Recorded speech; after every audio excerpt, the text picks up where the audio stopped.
Everyone, जय हिंद। आज है 20 मार्च और आज के इस वीडियो में हम 20 मार्च से बनने वाले करंट अफेयर के सभी इंपॉर्टेंट क्वेश्चंस को कवर करेंगे। और इसके पहले कल तो चलिए रिवीजन हम लोगों ने किया था, लेकिन इसके पहले 18 मार्च को हम लोगों ने पढ़ा था कि फीफा के अध्यक्ष जो कि थे ज्ञानी इन्फेनिटो, इनका कार्यकाल फिर से बढ़ाया जा रहा है। प्रेसिडेंट द्रौपदी मुर्मू ने अभी हाल ही में आईएनएस द्रोणाचार्य को प्रेसिडेंट कलर अवार्ड से सम्मानित किया है। गवर्नर ऑफ द ईयर ये बने शक्तिकांत दास, जो कि आरबीआई के प्रेजेंट टाइम में 25वें क्रम के गवर्नर है। सी ड्रैगन एक्सरसाइज 2023 जो है ये south Korea, America, Bharat, Canada इन सभी कंट्रीज के बीच में आयोजित हुआ है। राष्ट्रीय टीकाकरण दिवस 16 मार्च को मनाया जाता है। सी चेंजेस क्लाइमेट के लिए श्रेया घोड़ावत को राजदूत के रूप में नियुक्त किया गया है। दक्षिण एशिया का सर्वश्रेष्ठ एयरपोर्ट बना है दिल्ली इंटरनेशनल एयरपोर्ट। वायाकॉम 18 के ब्रांड एम्बेसडर एमएस धोनी और प्रिजर आर्किटेक्चर अवार्ड मिला है इंग्लैंड के सर डेविड चिपरफील्ड को। तो चलिए शुरू कर लेते हैं आज का हमारा पहला सवाल।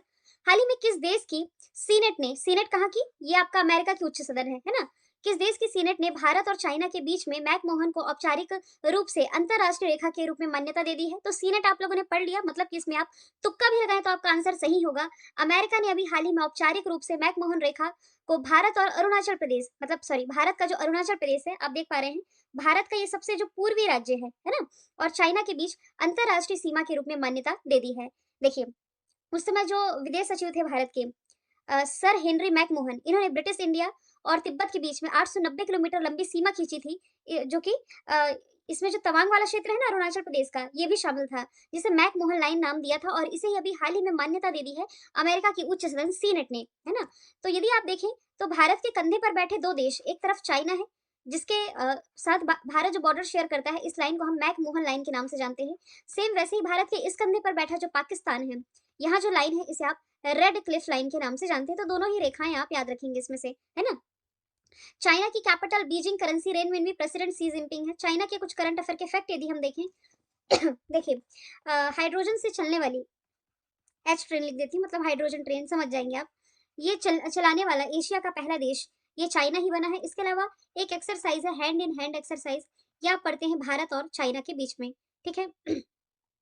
इसके अलावा पॉपुलेशन के मामले में अब भारत चाइना से आगे निकल गया है, यानी कि चाइना इसमें दूसरे स्थान पर आ गया है। यदि हम अमेरिका की बात करें तो अमेरिका में एक गन कंट्रोल विधेयक चर्चे में था, गन कंट्रोल विधेयक। ब्रिटेन जो है अभी एक ऋषि सुनक ने बिल लाया है अटलांटिक ओशन, वो जो इंग्लिश चैनल वाला क्षेत्र है ना, यहाँ के लिए। लेकिन इसके पहले हम लोगों ने पढ़ा है कि इमरजेंसी, क्लाइमेट इमरजेंसी लागू करने वाला पहला देश जो है ये ब्रिटेन ही हो जाएगा। ऑस्ट्रेलिया के साथ भारत ने फ्री ट्रेड एग्रीमेंट कर लिया है, और जापान के सहयोग से भारत में पहली बार बुलेट ट्रेन चलने जा रही है।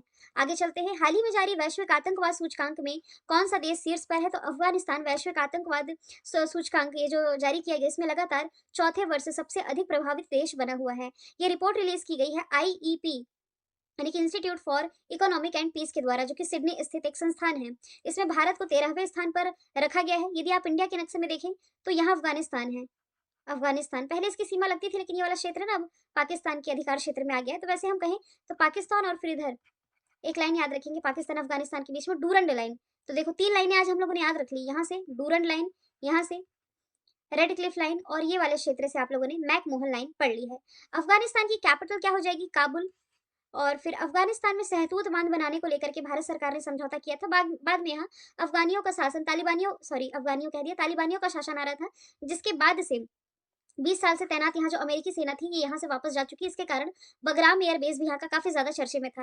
हालांकि यहाँ फंसे जो भारतीय हैं, उस समय उन्हें निकालने के लिए भारत सरकार के द्वारा जो ऑपरेशन चलाया गया था, इसका नाम था ऑपरेशन देवी शक्ति।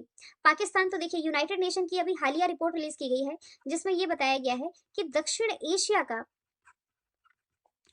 सबसे कमजोर अर्थव्यवस्था वाला देश जो है वो कौन सा बना है? ये पाकिस्तान ही बना है। फिर सीरिया, सबसे अशांत देश आप इसे कह सकते हैं। यूक्रेन और रशिया के बीच में युद्ध हुआ था, तो यूक्रेन से भारतीयों को निकालने के लिए भारत सरकार ने जो ऑपरेशन चलाया था, इसका नाम ऑपरेशन गंगा, आप लोगों को याद रखना है। आगे चलते हैं, किस राज्य को पहली बार इलेक्ट्रिक ट्रेन मिली है? तो देखिए, पूर्वोत्तर भारत का जो राज्य है मेघालय, यहाँ पहली बार इलेक्ट्रिक ट्रेन मिल गई है। पूर्वोत्तर सीमांत रेलवे एनएफआर ने ये घोषणा की है कि मेघालय को मार्च, यानी कि इसी महीने पहली बार इलेक्ट्रिक ट्रेन मिली है।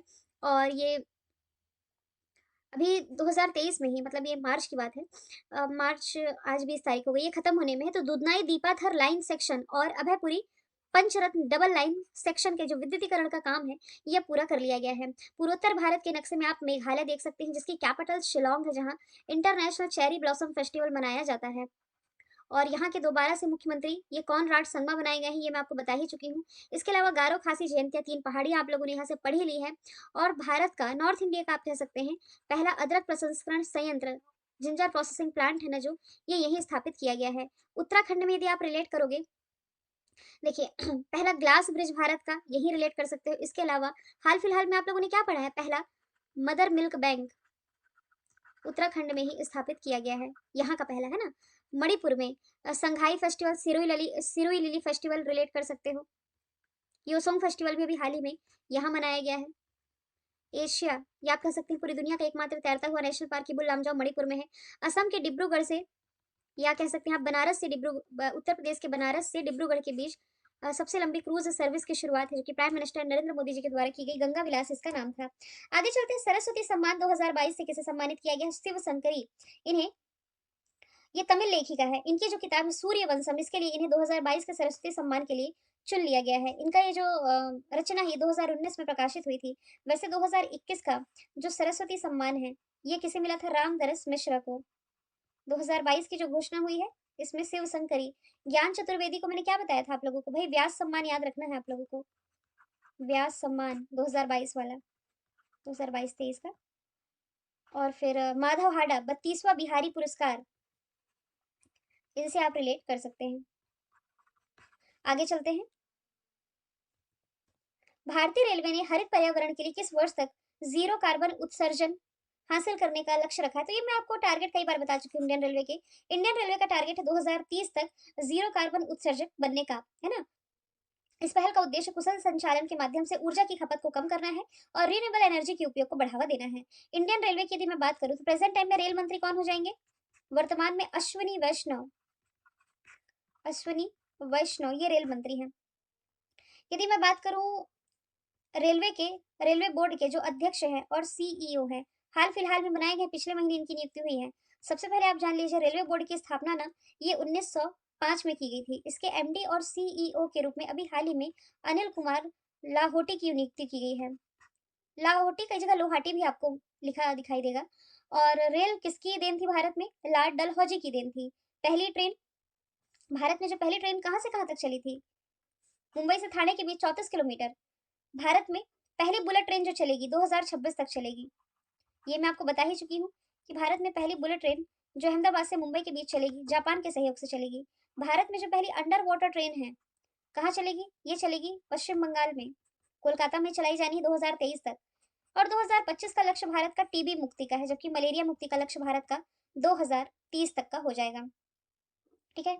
एक इंडियन रेलवे से ही आप एक निंजा ड्रोन रिलेट कर सकते हो, जो इंडियन रेलवे ने लॉन्च किया था यात्रियों की सुरक्षा और रेलवे परिसंपत्तियों की रक्षा करने के लिए। अभी हाल ही में व्हाट्सएप पर फूड डिलीवरी की शुरुआत भी इंडियन रेलवे के द्वारा की गई है। आगे चलते हैं, भारतीय सॉफ्टवेयर कंपनी टीसीएस यानी कि टाटा कंसल्टेंसी सर्विसेज के एमडी सीईओ कौन बने हैं, तो रिसेंटली के कृतिवासन टीसीएस के नए एमडी सीईओ बन गए हैं। टीसीएस की स्थापना 1968 में हुई, मुंबई महाराष्ट्र में हेडक्वार्टर हो जाएगा। बॉम्बे स्टॉक एक्सचेंज के एमडी सीईओ सुंदर रमन राम मूर्ति। रोहित जावा किसके हो जाएंगे, हिंदुस्तान यूनिलीवर लिमिटेड के कुछ समय पहले बनाए गए हैं। वीवीआर सुब्रमण्यम नीति आयोग के सीईओ बन गए हैं। ये तो देखिए कुछ भारतीय संस्थान हो गए, लेकिन इसके अलावा कुछ विदेशी संस्थान हैं जिनके जो सीईओ हैं ये भारतीय मूल के हैं। हाल फिलहाल यदि आप देखें तो यूट्यूब के जो सीईओ हैं ये नील मोहन बने हैं। गूगल के सीईओ आप लोगों को मालूम है कौन है, गूगल के ये हो जाएंगे सुंदर पिचई। माइक्रोसॉफ्ट के कौन है, माइक्रोसॉफ्ट ये हो जाएंगे सत्या नडेला। बाटा जो कि एक ग्लोबल फुटवेयर ब्रांड है जर्मनी में जिसका हेडक्वार्टर है, इसके ग्लोबल सीईओ के रूप में किसकी नियुक्ति की गई है, तो संदीप कटारिया की नियुक्ति की गई है। इसके अलावा एडोब, ADOBE, एडोब के जो सीईओ हैं ये शांतनु नारायण हैं। और यदि आप रिलेट करोगे IBM, इंटरनेशनल बिजनेस मशीन आप इसे कह सकते हैं, तो इसके जो सीईओ हैं ये कौन हो जाएंगे, अरविंद कृष्णा हो जाएंगे। अभी वर्ल्ड बैंक के जो अध्यक्ष थे डेविड मलपास, ये इस्तीफा देने जा रहे हैं, तो चांसेस है अजय बंगा बन सकते हैं, है ना? वो तो ट्विटर ने पराग अग्रवाल को बाहर कर दिया, वरना ट्विटर के भी जो सीईओ थे, ये भी भारत के थे, है ना? आगे चलते हैं, शिक्षा मंत्रालय के अनुसार किस राज्य में साक्षरता का दर सबसे कम है? तो शिक्षा मंत्रालय की हालिया रिपोर्ट रिलीज की गई है, जिसके अनुसार बिहार में 61.8% यानी कि सबसे कम साक्षरता है। इसके बाद अरुणाचल प्रदेश और इसके बाद राजस्थान है। यदि हम देखिए सबसे ज्यादा साक्षरता दर कहाँ है, तो देखिए हमेशा की तरह केरल इसमें टॉप पर रहा है, बिहार लास्ट में। तो बिहार की राजधानी क्या हो जाएगी? पटना। मुख्यमंत्री कौन हो जाएंगे?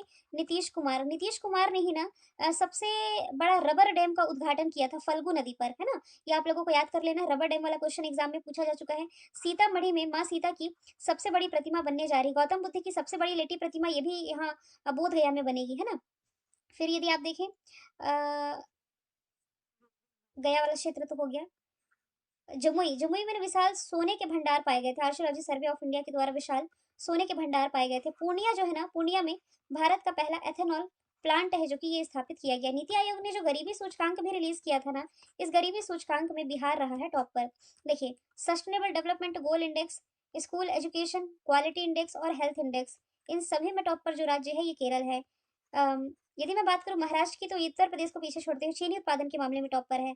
जबकि उत्तर प्रदेश किस मामले में टॉप पर है? ऑनलाइन गेमिंग खेलने के मामले में टॉप पर उत्तर प्रदेश इस बार। आगे चलते हैं, इंटरनेशनल डे ऑफ हैप्पीनेस, खुशहाली दिवस, ये हर साल 20 मार्च को मनाया जाता है। ठीक है, यूनाइटेड नेशन जनरल असेंबली में ये घोषित किया था, तो 2013 में पहली बार ये मनाया गया। अब ये इस बार का यदि हम कहें तो 11वां एडिशन आप इसे कह सकते हैं। 8 मार्च को अंतर्राष्ट्रीय महिला दिवस मनाया जाता है। 15 मार्च को कंज्यूमर राइट्स डे। 16 मार्च को टीकाकरण दिवस, वैक्सीनेशन डे, वैक्सीनेशन डे। आगे चलते हैं, एशिया का सबसे बड़ा अंतरराष्ट्रीय खाद्य और आतिथ्य मेला, जिसका नाम है आहार, ये कहाँ शुरू हुआ है? तो ये देखिए दिल्ली में शुरू हुआ है आहार मेला। आहार मेला के बारे में हालांकि पहले भी मैंने आप लोगों को बताया था। ये जो मेला है ना, ये अंतरराष्ट्रीय खाद्य आतिथ्य मेला, हर तरह के व्यंजन इसमें प्रदर्शनी के रूप में शो किए जाते हैं, और इसी का आयोजन कहाँ किया गया है? दिल्ली में किया गया है। एक सेकंड रुकेंगे।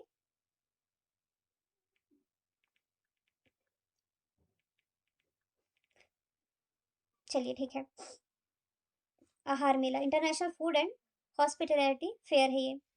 तो यदि मैं बात करूं दिल्ली की, दिल्ली यमुना नदी के किनारे बसी हुई है, भारत की कैपिटल, इतना आप लोगों को मालूम है। यहाँ के जो उपराज्यपाल हैं ये कौन हो जाएंगे? मुख्यमंत्री तो अरविंद केजरीवाल है, अनिल अनिल बैजल नहीं, अब विनय कुमार त्रिपाठी यहाँ के उपराज्यपाल हैं। और फिर बेंगलोर, बेंगलोर में प्राइम मिनिस्टर नरेंद्र मोदी जी के द्वारा अभी हाल ही में एरो शो का उद्घाटन किया गया था। एशिया का सबसे बड़ा एयर शो था। दिल्ली में नीति आयोग की 7वीं गवर्निंग काउंसिल की बैठक। इसके अलावा 8वां रायसीना डायलॉग, इसमें मुख्य अतिथि के रूप में शामिल हो रही हैं इटली की prime minister. Raisina dialogue. Chennai में 44वां शतरंज ओलंपियाड था ना जो, ये आयोजित किया गया था। फिर चंडीगढ़ में नॉर्थ इंडिया का सबसे बड़ा कह सकते हैं आप सोलर प्लांट, नॉर्थ इंडिया का ना, यही स्थापित किया जा रहा है, जो कि पंजाब और हरियाणा की कैपिटल है।